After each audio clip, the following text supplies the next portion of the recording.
Okay, breaker broke 23. So I want to show you something on these Wilson little Wills. It's a neat little magnet mount. Has a pretty short stinger on it. Good magnet, holds it onto the top of a vehicle really well. Really easy to tune. They tune out really easy.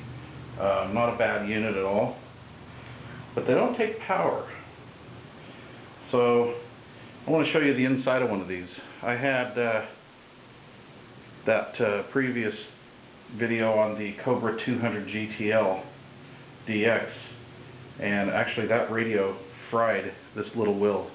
Now I'm not really sure, I haven't really seen any specs on the little Will as far as wattage goes, but I just want to show you what I found here. What happened is the guy came back and he just said his SWR light on that Cobra is going crazy, and he's checked SWRs from 26 to 30 megs and all spots in between, and it's still about a 3-to-1 SWR.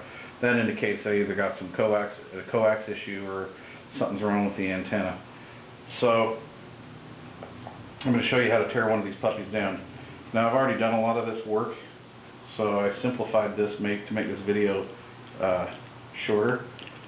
But basically you just cut that centerpiece out there and take this 1/2-inch nut assembly off of here. You got the 1/2-inch nut, nice stainless washer, another washer.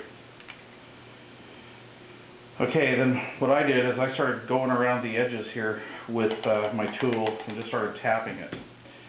I understood it to be kind of glued in, and that was the case. So I'm going to pull this magnet assembly off of here. Now, first thing I noticed was that burn mark right there. I don't know if you can see that, but right here there's a little scorch mark. You can see the outline and the shadow of the little ring connector here. And we'll lift this up here. It's got a little matching network here that goes to the coil.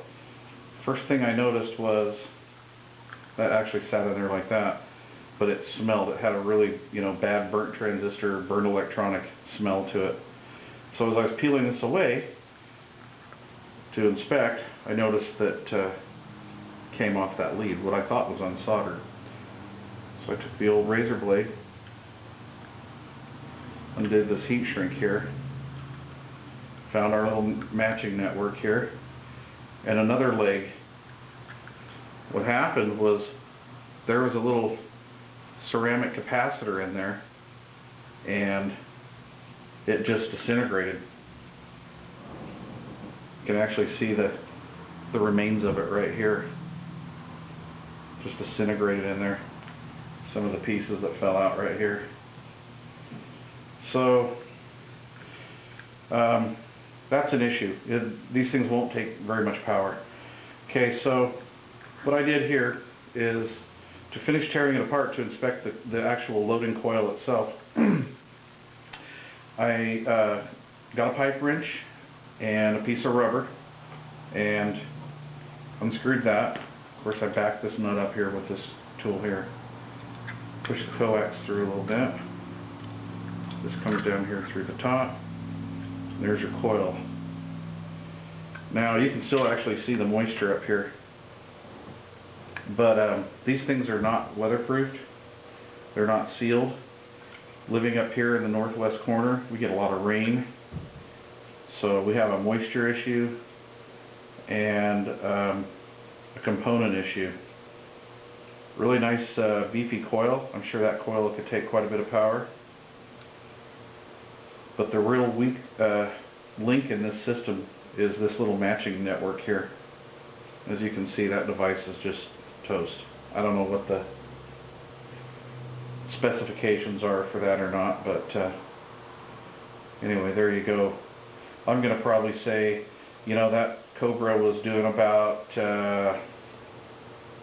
I think that thing was doing 60, 80 watts on AM, and was doing a little over 100 on single sideband, and that just took that out right there. So, lesson learned. The Wilson Little Will is a decent antenna, but if you're going to throw any more than 100 watts out, I'd shop for something else. Just wouldn't even deal with it. Look at all that moisture. Anyway, so I'm going to try to hunt down any specs, try to find out the value of this component that we lost, or we'll just kind of wing it and see what happens. It's toast. So there you go, the Wilson Little Will low power situation, I guess we'll call this video, something like that. Anyway, hey, thanks for watching.